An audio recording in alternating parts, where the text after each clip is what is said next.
అందరికీ నమస్కారం. ఎలా ఉన్నారు? Welcome back to our channel. Today our recipe is boti fry. Boti fry ఎలా చేసుకోవాలో ఇప్పుడు చూద్దాం. వీటిని బాగా కడిగి కాసేపు ఉడికించుకోవాలి. తరువాత చిన్న చిన్న ముక్కలుగా చేయండి. ఇలా చేయడం వల్ల ఈజీగా వస్తుంది.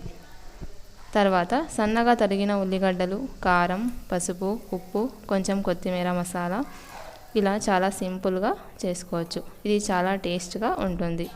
ఇది చపాతీలో కానీ జొన్న రొట్టెలో కానీ చాలా మంచి కాంబినేషన్. తప్పకుండా ట్రై చేయండి.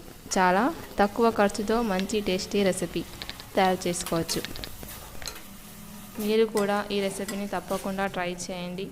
ఎలా ఉందో కామెంట్ సెక్షన్లో తెలియజేయండి. ఇంకా ఎవరైతే మా ఛానల్ను సబ్స్క్రైబ్ చేసుకోలేదో ప్లీజ్ డూ సబ్స్క్రైబ్.